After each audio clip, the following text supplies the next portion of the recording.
Hi everyone, I am here at the Bible study. Hope you guys are having a good day. I thought I had another circle of kindness, because I thought for sure I've only done one, but I cannot find it. I got one here, but I thought I had 3. I know I had 3. I don't know. Maybe I read 2 already, because I sure can't find the other one. Maybe I left it in the other book. I didn't get no sleep last night, guys. None at all. Let's see. Tonight we are in the book of Acts. We'll be reading Acts chapter 17. Oh, we got a new author tonight too. The new author tonight is Marlene Legaspi Manar. Never heard any from her. So this will be interesting. And the devotion that goes along with her the verse that goes along with her devotion tonight is Acts chapter 17, verse 28, which says, "For in him we live and move and exist." That is, in him we actually have our being. So let's put that aside for now.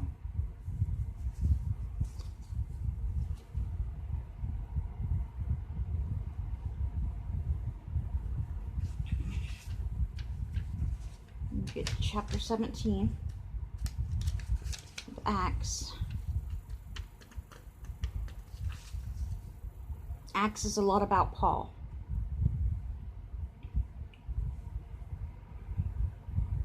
Okay, so let's begin.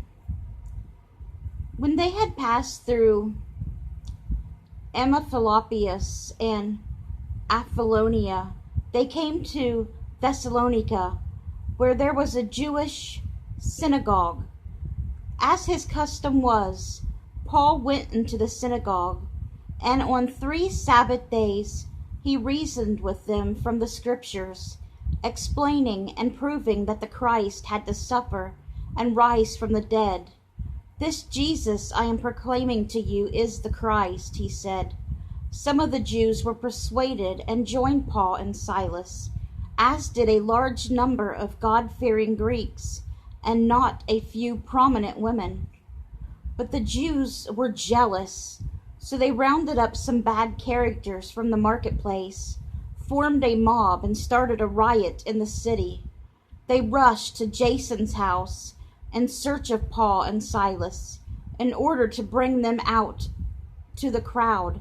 But when they did not find them, they dragged Jason and some other brothers before the city officials, shouting, "These men, who have caused trouble all over the world, have now come here, and Jason has welcomed them into his house. They are all defying Caesar's decrees, saying that there is another king, one called Jesus." When they heard this, the crowd and the city officials were thrown into turmoil. Then they made Jason and the others post bond and let them go. As soon as it was night, the brothers sent Paul and Silas away to Berea.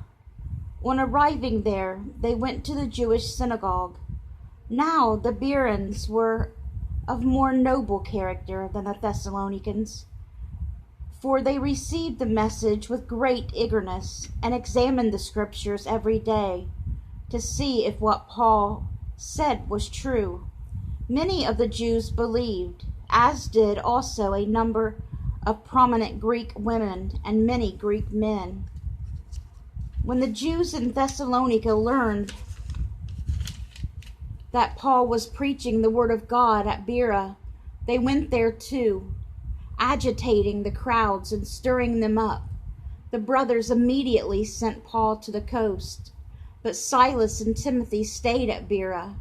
The men who escorted Paul brought him to Athens, and then left with instructions for Silas and Timothy to join him as soon as possible.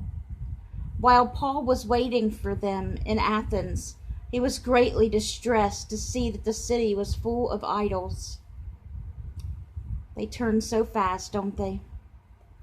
Soon as somebody leaves, just like when Moses went up to the mountain for a while, when God was making the 10 Commandments, how fast they turned to make it an idol. So he reasoned in the synagogue with the Jews and the God-fearing Greeks, as well as in the marketplace, day by day with those who happened to be there. A group of Epicurean and Stoic philosophers began to dispute with him. Some of them asked, "What is this babbler trying to say?" Others remarked, "He seems to be advocating foreign gods." They said this because Paul was approaching the good news about Jesus and the resurrection. Then they took him and brought him to a meeting of the Areopagus, where they said to him, "May we know what this new teaching is that we are presenting? Are you bringing some strange ideas to our ears? And we want to know what they mean." All the Athenians and the foreigners who lived there spent their time doing nothing but talking about and listening to the latest ideas. Paul then stood up in the meeting of the Areopagus and said, "Men of Athens, I see that in every way you are very religious. For as I walked around and I looked carefully at your objects of worship, I even found an altar with this inscription, 'To an unknown God.' Now what you worship as something unknown, I am going to proclaim to you. The God who made the world and everything in it is the Lord of heaven and earth, and does not live in temples built by hands, and he is not served by human hands, as if he needed anything, because he himself gives all men life and breath and everything else. From one man he made every nation of man, that they should inhabit the whole earth, and he determined the time set for them and the exact places where they should live. God did this so that man would seek him and perhaps reach out for him and find him, though he is not far from each one of us, for in him we live and move and have our being. As some of your own poets have said, we are as offspring. Therefore, since we are God's offspring, we should not think that the divine being is like gold or silver or stone, an image made by man's design and skill. In the past, God overlooked such ignorance, but now he commands all people everywhere to repent, for he has set a day when he will judge the world with justice by the man he has appointed. He has given proof to this all men. He has given proof to this all men by raising him from the dead. When they heard about the resurrection of the dead, some of them sneered, but others said, "We want to hear you again on this subject." At that, Paul left the council. A few men became followers of Paul and believed.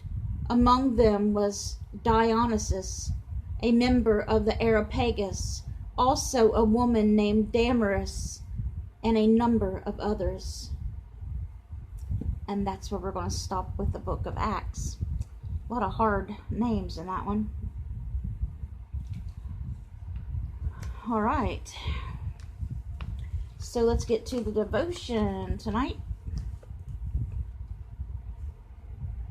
From the new author. Let's see how she writes. And she says, "Our 78-year-old dad was experiencing shortness of breath, and we rushed him to the hospital.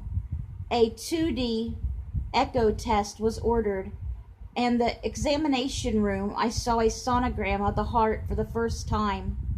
I was struck with awe as I saw the images of my father's heart and heard it beat as it pumped rhythmically. A line from Francis Chan's book, Crazy Love, came to mind. The majority of us take for granted our kidneys liver, lungs, and other internal organs that we're dependent upon to continue living. How very true.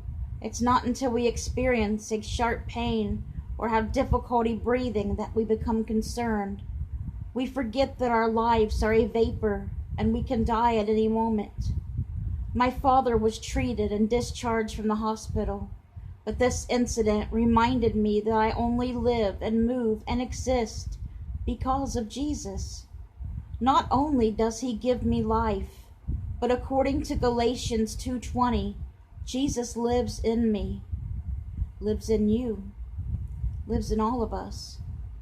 The way to live while still here on earth is by trusting moment by moment the Son of God who loved me and gave himself for me. As long as Jesus allows my heart to keep beating, then I will let his love fill me to the brim so I can love him back and extend that love to others. Amen. I thought she wrote that very, very well. I look forward to hearing more from her, from Marlene Legaspi Minar. Very good. One of my favorites so far in this book. Let's see what her homework is. Thank God that you are alive. Remember that in him you live and move. If you are able, do doctor-approved cardiovascular exercises that are appropriate for you. Encourage those closest to you to take care of their hearts too.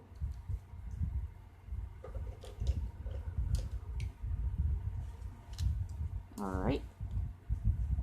Market is done. And our next Bible study, guys, will be in the book of Matthew. It'll be Matthew chapter 4.